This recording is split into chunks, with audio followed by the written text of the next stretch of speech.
وعباد الرحمن الذين يمشون على الأرض هونا وإذا خاطبهم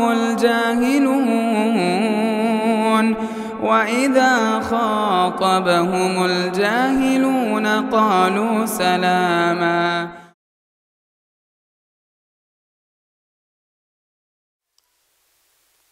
تمام قسم کی تعریفیں، حمد و ثنا، بڑائی اس رب العالمین احکم الحاکمین کے لیے لائق و زیبا ہے، جو ہم سب کا خالق ہے، مالک ہے، رازق ہے۔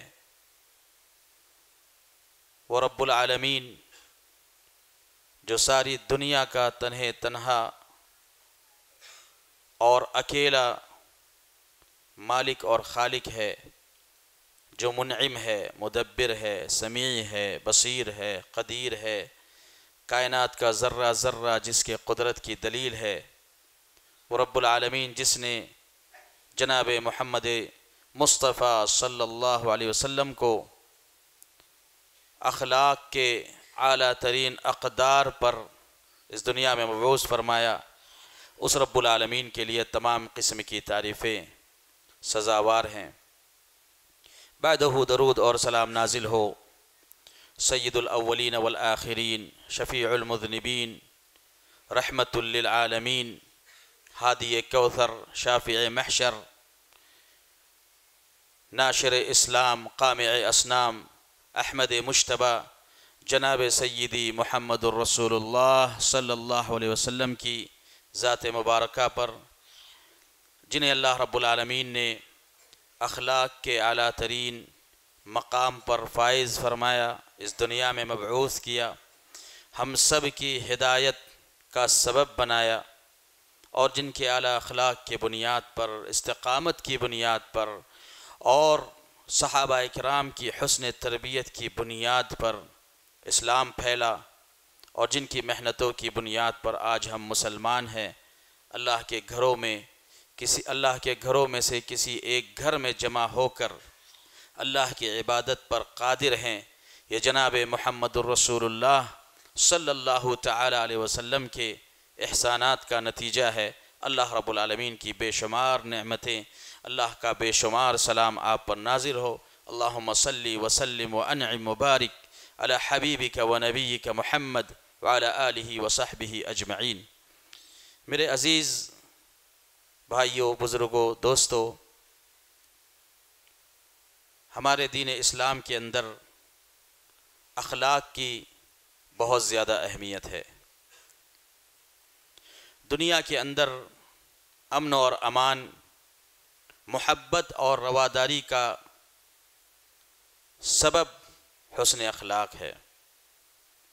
دنیا میں امن اور شانتی یہ اخلاق کے نظام کی بنیاد پر قائم ہوتی ہے، اور جس قوم کے اخلاق اعلیٰ ترین ہو وہ عروج، اور جس کے اخلاق تنزل کا شکار ہو وہ زوال کا سبب بنتی ہے۔ یہ پوری تاریخ ہے، انسانیت کی تاریخ کے اندر اخلاق کا بڑا مقام ہے۔ اسی لیے انبیاء کرام کو جب اس دنیا میں مبعوث کیا گیا، اخلاق، امانت داری، وفا شعاری کے اعلیٰ ترین عہدے پر فائز کرنے کے بعد انہیں نبوت سے سرفراز کیا گیا۔ تقریباً انبیاء کے تعلق سے قرآن کریم نے بیان فرمایا، انی لکم رسول امین، اور جناب محمد الرسول اللہ صلی اللہ تعالی علیہ وسلم کی بعثت اخلاق کے اعلیٰ ترین معیار پر ہوئی ہے۔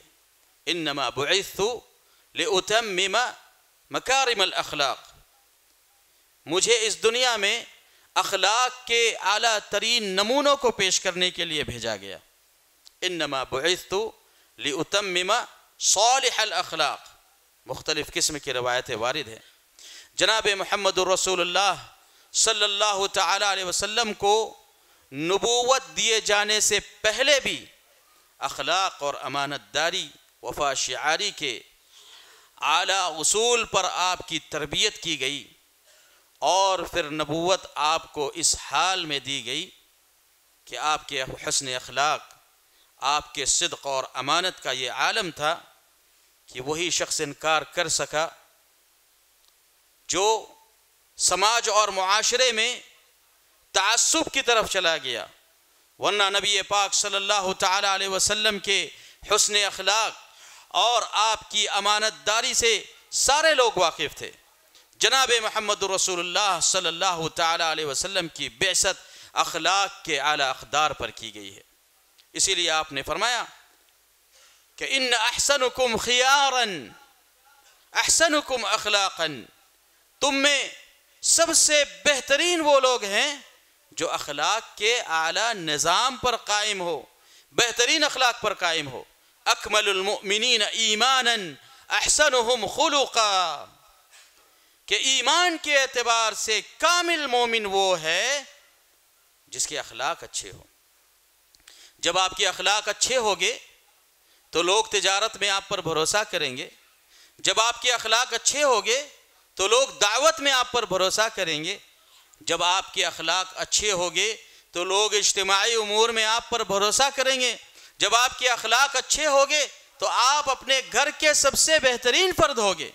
خیرکم خیرکم لأہلہ وأنا خیر لأہلی، جناب محمد رسول اللہ صلی اللہ علیہ وسلم فرماتے ہیں کہ تم میں سب سے بہترین آدمی وہ ہے جو اپنے گھر والوں کے لیے بہتر ہو، گھر والے اس کی عزت کرتے ہو، گھر والے اس کی کمزوری سے، اس کے لمیٹیشن سے واقف ہیں، اس کے باوجود اس کی عزت کرتے ہیں، اس کا احترام کرتے ہیں، اپنے قوم، سماج، معاشرے، قبیلے کا سب سے بہترین فرد اسے سمجھتے ہیں، وہ سب سے بہتر ہے۔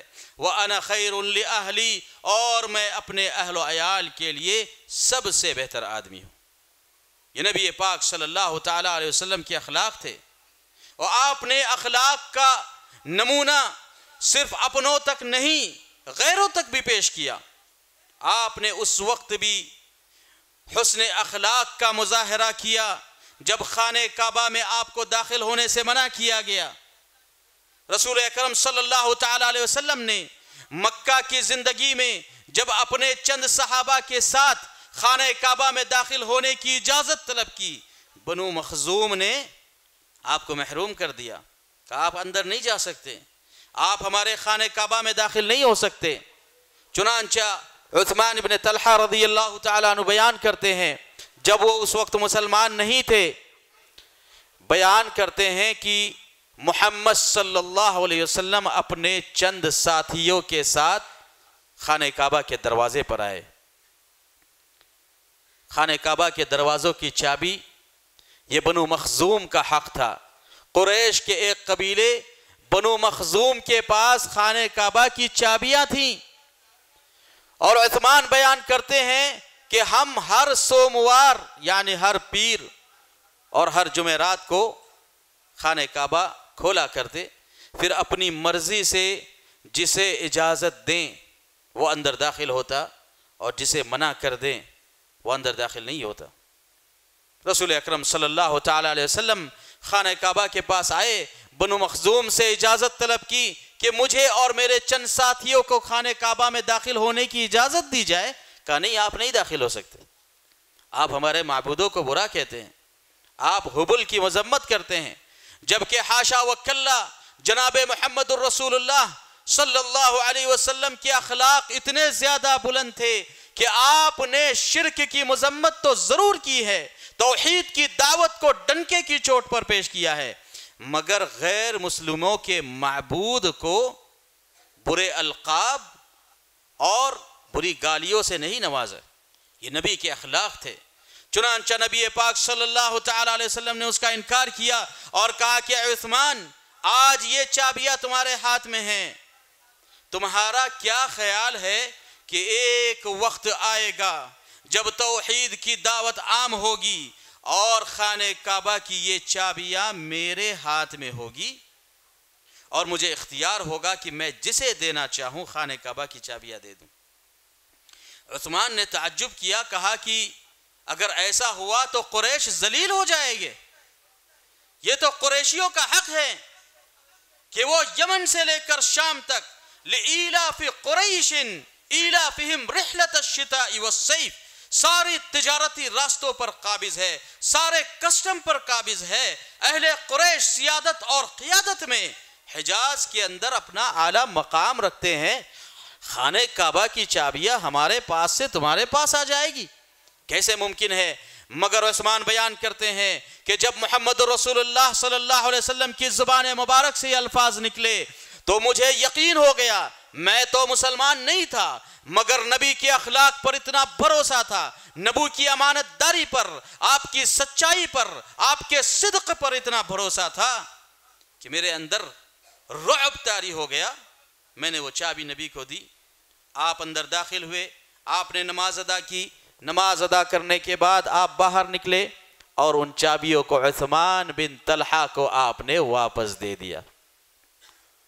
اس واقعے کو ایک عرصہ گزر گیا، جناب محمد رسول اللہ صلی اللہ تعالی علیہ وسلم بطور فاتح مکہ مکرمہ میں داخل ہوئے۔ فتح مکہ کے وقت میں آپ نے ایک طرف سے سارے لوگوں کو معاف کرنا شروع کر دیا۔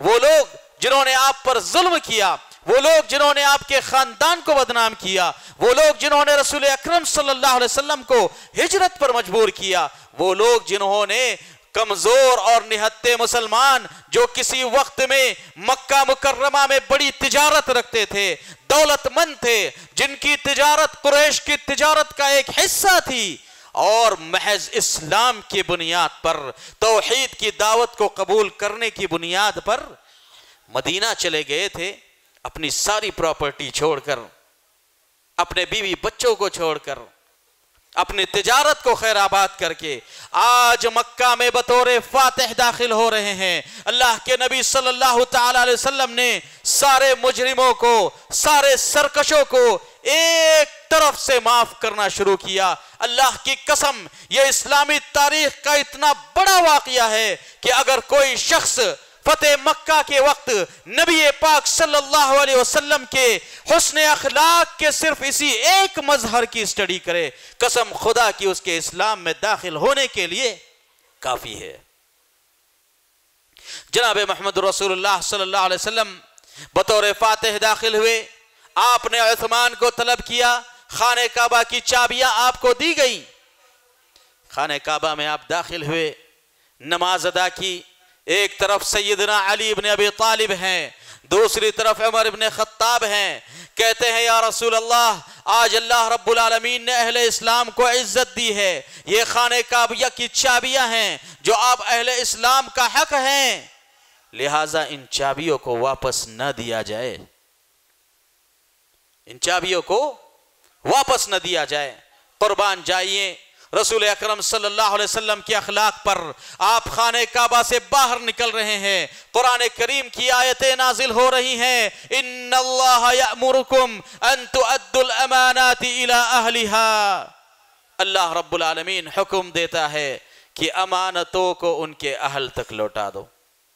سیدنا عمر بن خطاب رضی اللہ تعالیٰ عنہ بیان کرتے تھے کہ میں اچھے سے جانتا ہوں کہ یہ آیتیں رسول اکرم صلی اللہ علیہ وسلم پر کب نازل ہوئی؟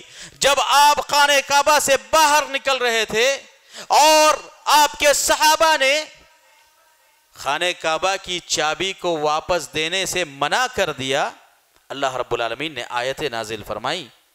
رسول اکرم صلی اللہ تعالی علیہ وسلم خانہ کعبہ سے باہر نکلے، آپ نے عثمان ابن طلحہ کو بلایا اور کہا ہاتھ مفتاح کیا عثمان، اے عثمان اپنی چابیوں کو لے لو، الیوم یوم وفاء و بر، آج کا دن اخلاق کے اعلیٰ ترین نمونے کو پیش کرنے کا دن ہے، آج یوم وفا ہے، آج نیکی اور وفاداری کو کے عہد کو پورا کرنے کا دن ہے۔ چنانچہ جو وعدہ رسول اکرم صلی اللہ علیہ وسلم نے عثمان ابن طلحہ سے مکہ کی زندگی میں کیا، فتح مکہ کے وقت قربان جائیں آپ کے اخلاق پر کہ آپ نے اس وعدے کو پورا کیا۔ یہ نبی پاک صلی اللہ علیہ وسلم کی اعلیٰ اخلاق تھے، اور اسی اخلاق کا نتیجہ تھا کہ بنو مخزوم کو جب یہ معلوم ہوا کہ مسلمان فاتح کے طور پر مکہ میں داخل ہو چکے ہیں، بلا کسی خون اور شرابے کے مسلمان مکہ پر فاتح اور قابض ہیں، اس کے باوجود معافی کا ایسا عام پروانہ ہے جس کی ساری تاریخ میں مثال نہیں ملتی. اور بنو مخزوم کو نبی پاک صلی اللہ علیہ وسلم نے عزت دی، سارے کے سارے اسلام میں داخل ہو گئے. یہ نبی پاک صلی اللہ علیہ وسلم کے اخلاق تھے.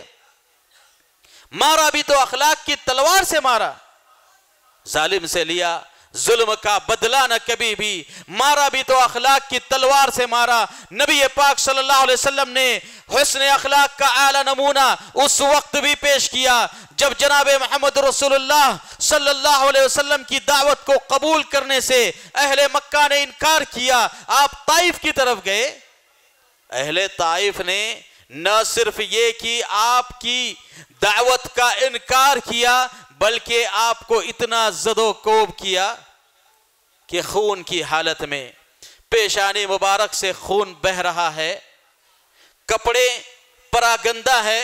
زید ابن حارثہ کے ساتھ کسی طریقے سے بچ کر ایک باغ میں داخل ہو گئے، وہاں چھپ گئے. پھر چند بنو مخزوم کے لوگوں کے ساتھ مکہ مکرمہ کے قریب پہنچے. اللہ کے نبی صلی اللہ تعالی علیہ وسلم یہ سوچ کر طائف گئے تھے کہ اہل مکہ نے آپ کی دعوت کو قبول کرنے سے انکار کر دیا ہے، اہل مکہ آپ کے خلاف ریشہ دوانی کرتے ہیں، آپ کے قتل کے پیچھے پڑے ہیں. تو شاید اہل طائف کے دل میں اللہ رب العالمین اسلام کے تعلق سے نرمی ڈال دیں، آپ واپس لوٹیں. زید بن حارثہ نے جب آپ کی حالت دیکھی کہا یا رسول اللہ صلی اللہ علیہ وسلم، آپ ان کے لیے بد دعا کیوں نہیں کرتے؟ اتنی تکلیفیں، اتنا صبر، اتنی استقامت، یہ توحید کی عظیم ترین تعلیم ہے. میرے عزیز بھائی اور دوستو، توحید کی راہ میں یہ بڑی رکاوٹ ہے. ما من نبی دعا الی اللہ وقد ابتلی، جو بھی نبی رب العالمین کے عبادت کی دعوت دے، توحید کی طرف دعوت دے، اس کی ابتلا اور آزمائش یقینی چیز ہے. یہ اہل توحید کا خاصہ ہے، یہ انبیاء کرام کا طریقہ ہے.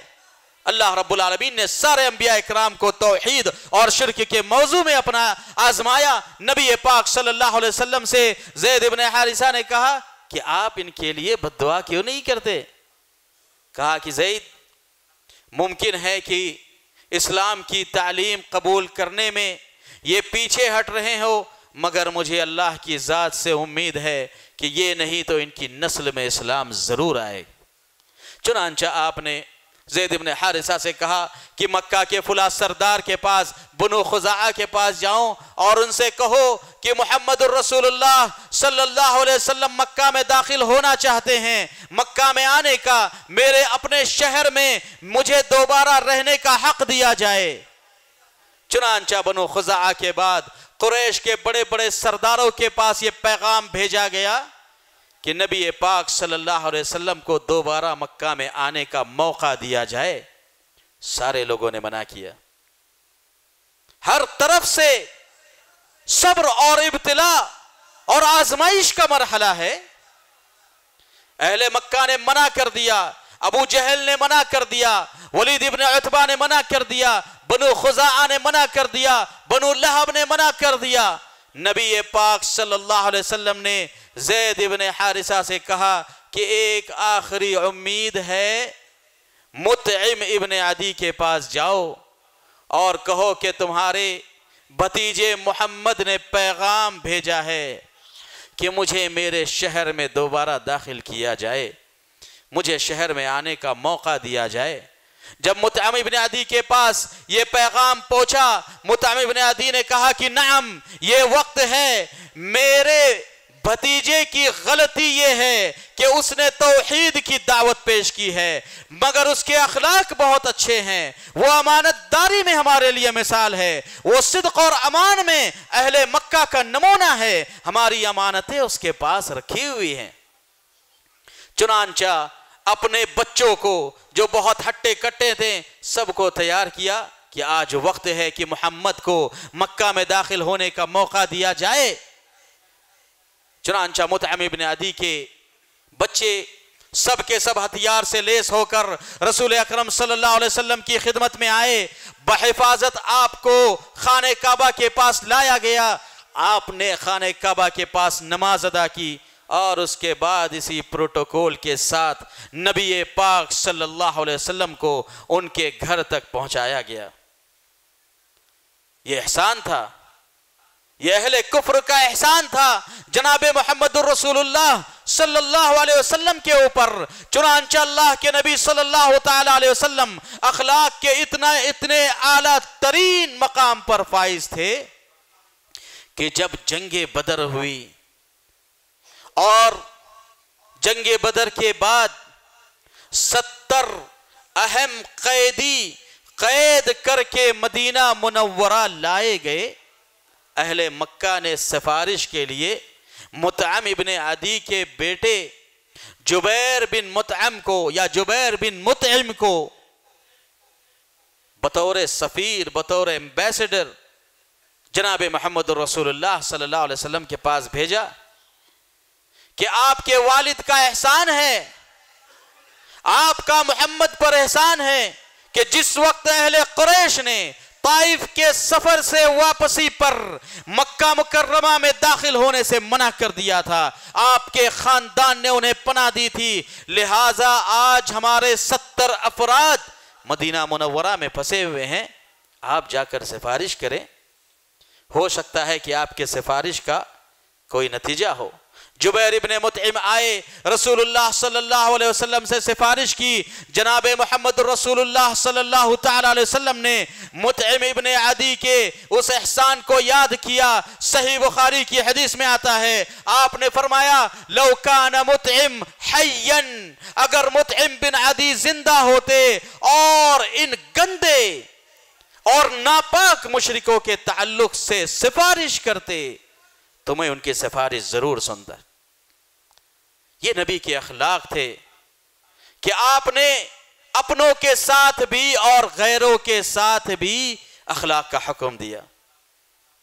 لہٰذا ہم میں سے ہر شخص کی ذمہ داری ہے کہ اپنے اپنے حدود اور اپنے دائرے میں حسن اخلاق کا نمونہ پیش کرے. اگر ہم گھر کے ذمہ دار ہیں تو اپنے گھر میں اعلیٰ اخلاق کو پیدا کرنے کی کوشش کریں. اگر ہم مسجد کے ذمہ دار ہیں تو مسجد کی تعمیر اور ٹرسٹیان سے متعلق سبھی ذمہ داریوں کے اندر اعلیٰ اخلاق کا نمونہ پیش کریں. اگر ہم مسلمانوں کے مال پر مأمور ہیں تو امانت داری اور وفا شعاری کے ساتھ مسلمانوں کے اس مال کے ساتھ اخلاق کا ثبوت پیش کرے. اگر اللہ رب العالمین نے ہمیں اجتماعی امور کا سوشل ورکنگ کی ذمہ داری دی ہے, اگر اللہ رب العالمین نے سیاست میں ہمیں کوئی مقام دیا ہے تو امت محمدیہ صلی اللہ تعالی علیہ وسلم کے ساتھ احسان یہ ہے کہ ہم اس نے اخلاق کا نمونہ پیش کرے اور امانت داری کے ساتھ وفا شعاری کے ساتھ اپنی ذمہ داری کو نبھائیں.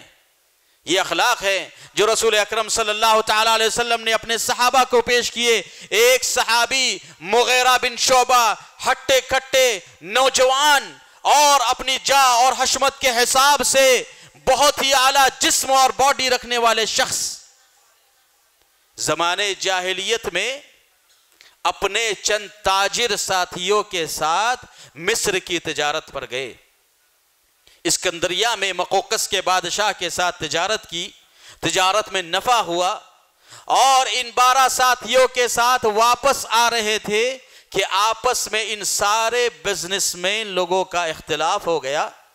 چنانچہ مغیرہ بن شعبہ بیان کرتے ہیں کہ میں نے ان سارے 12 کے 12 لوگوں کو قتل کیا اور سارے مال کو دبوچ کر جناب محمد رسول اللہ صلی اللہ تعالی علیہ وسلم کی خدمت میں حاضر ہوا اور مجھے اپنی غلطی پر ندامت ہوا. میں نے اللہ کے نبی صلی اللہ تعالی علیہ وسلم سے مدینہ میں آ کے کہا کہ یا رسول اللہ, میں اسلام میں داخل ہونا چاہتا ہوں, مجھ سے بہت بڑی غلطی ہوئی ہے, میں اسلام قبول کرنا چاہتا ہوں. آج میں مدینہ منورہ میں اپنے آپ کو سرنڈر کر کے اسلام میں داخل ہونا چاہتا ہوں, لہٰذا میرا اسلام قبول کر لیجئے. اور یہ مال ہے, یہ کروڑوں کا ٹرن اوور ہے جو میں نے اپنے ساتھیوں کے ساتھ تجارت میں جب دھوکہ ہوا تو سارے کے سارے لوگوں کو قتل کر کے آپ کی خدمت میں پیش کیا ہے بطور خمس، بطور مال غنیمت، اس کو قبول کریں۔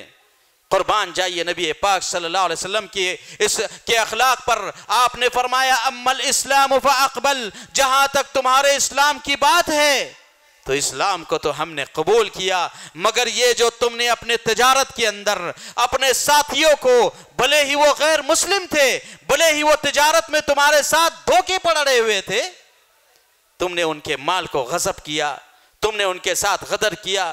اسلام کو ایسے مال کی ضرورت نہیں ہے، اسلام کو ایسے خیانت کی ضرورت نہیں ہے۔ جہاں تک تمہارے اسلام کی بات ہے تو اسلام قبول ہے، تمہارا مال قبول نہیں۔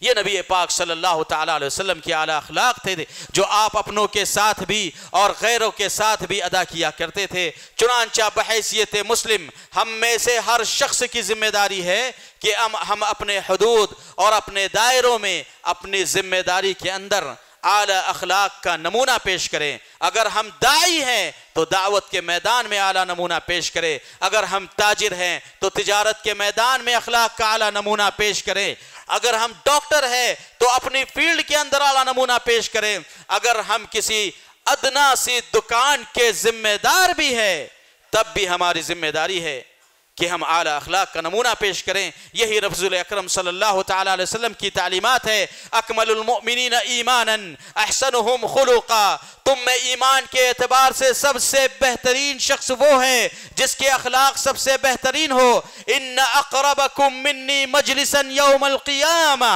تم میں قیامت کے دن مجھ سے قریب ترین شخص وہ ہوگا جس کے اخلاق سب سے بہتر ہوگے۔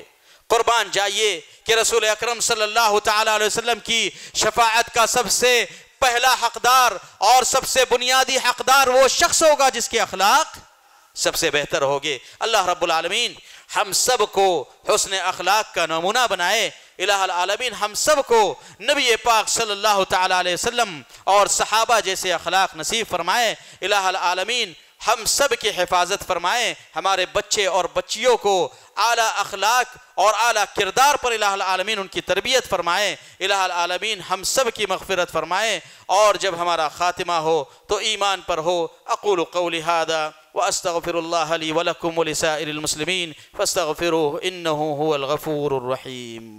مسجد عباد الرحمن کے پلیٹ فارم سے ہونے والی دعوت و تبلیغ کے مشن کو آگے بڑھانے میں ہمارا بھرپور ساتھ دیں۔ علم و عمل سے ناطہ جوڑنے کے لیے اہل علم سے جڑیں۔ مسجد عباد الرحمن کے یوٹیوب چینل کو سبسکرائب کریں اور آگے شیئر کرنا ہرگز نہ بھولیں۔ فجزاکم اللہ